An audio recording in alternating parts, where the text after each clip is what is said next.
Just remind everybody, as I was saying, he was asked to come on with about 2 minutes or so in the game to go. Man United cruising to victory over Tottenham. He refused to come on, and then we saw the images of him walking down the tunnel before the game had ended. What do you make of this whole situation? Who's in the right, who's in the wrong, or is that not even? It's not as black and white and as simple as that. It's a very tricky one because of the stature of the player. Now, Ten Hag, I think, has handled it brilliantly, as in the way he's responded. He's tried to keep it low key.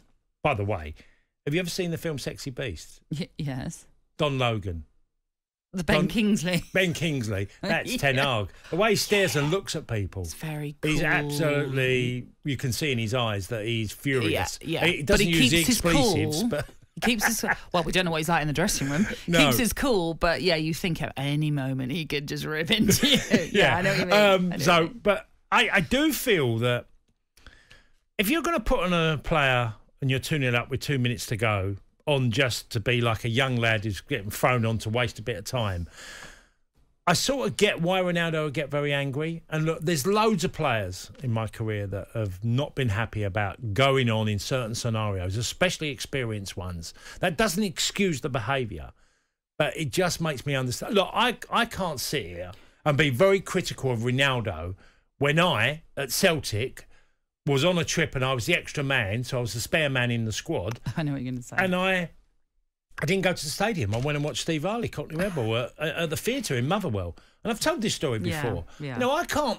what I did then was totally unprofessional. I was in, like... But you can. You can criticise it because you can say, well, I've done it and I know it was wrong. Yes. So you can now criticise it. Just remind everybody what you did then. So so you were part of this squad. So, yeah, Celtic were playing away at Motherwell. Okay. I'm part of the squad, but I was the extra man. So I wasn't on the bench. I was just travelling with the team. Okay, so you weren't ever going to be involved in the game. No, I weren't going to be involved. Slightly different with Ronaldo because he was in the squad that's meant to, if called upon, play. Yeah, be useful. Well, anyway, we get to the stadium and I'd seen Steve Harley and Cockney Rebel playing, and it's right next to the stadium at the theatre at Motherwell. God. So I've decided to go straight in there. Now, I've let my teammates down and I've gone to a concert, got on the bus afterwards, went back to Celtic Park. No one never knew, right? Now, I remember that night after and thinking, what am I doing? Why did I do that? But it was that heat of the moment that I experienced where I got angry about being the extra player, not even in, I was a record signing at the time for Celtic, and it's a bad decision. Okay, so look, I can understand where you're coming from a respect point of view for Cristiano Ronaldo. This is a guy that's broken records, scored his 700th career goal, most recently for Man United. I can understand where you're coming from, that what is the benefit of bringing him on when the game is already won and there's only a few minutes to go? I get where you're coming from, and there are managers that I know with my other half who used to play football that he used to play at Ipswich with Mick McCarthy, and Mick McCarthy used to say to him, look, there'll be certain games I'm not going to involve you in, and those games you do not even have to come, you don't have to travel, you can stay at home, because he was like, because you've earned this through your career, you've earned the respect. So I kind of understand where you're coming from, but ultimately, for Ronaldo to refuse to come on, it makes it a whole different story. And then the fact that he's walked down the tunnel makes it another massive story, because that's the ultimate disrespect, I think, not only to the manager, but to his teammates.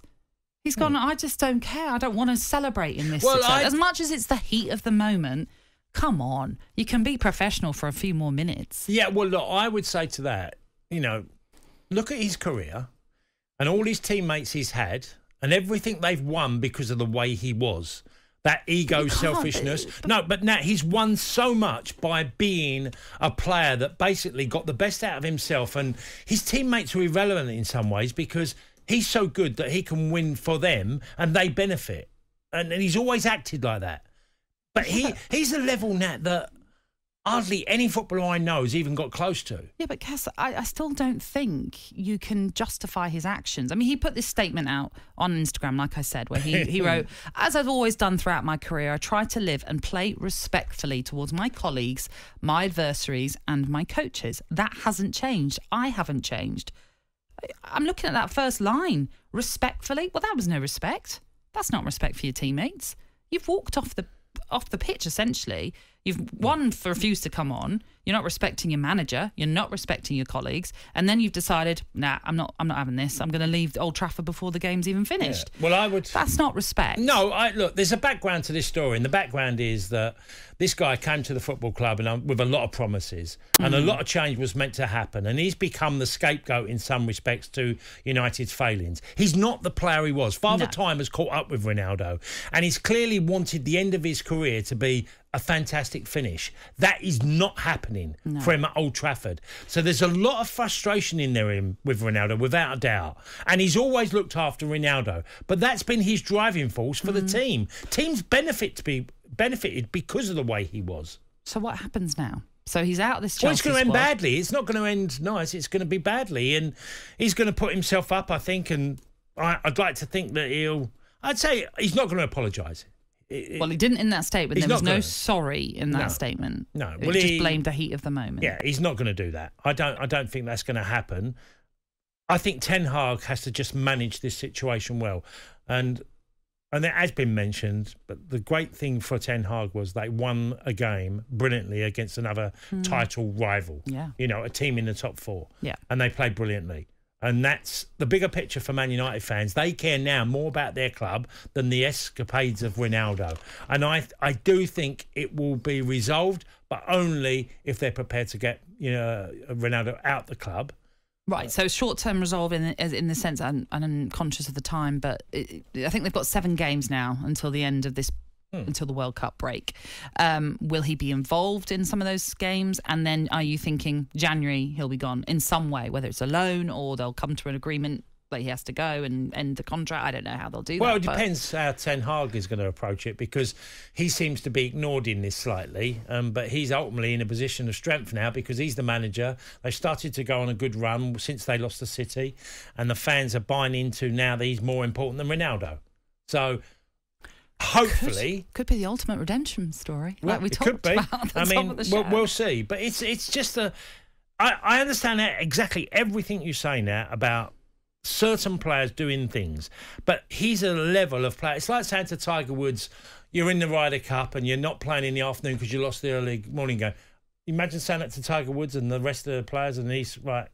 Be fuming. He would be, because if he wanted to play, he's that level of superstar. I do know what you're saying. I do. I really do. But equally, I think if you're part of a team, that's team. There's no I in team. But the team win with him. Well, then and him has got an eye in. But they're not. They're not at the moment. I look at you, give me the thumbs up, 'cause you like him with an eye in it. But they're not. They don't need him right now. They won comfortably against Tottenham, didn't they?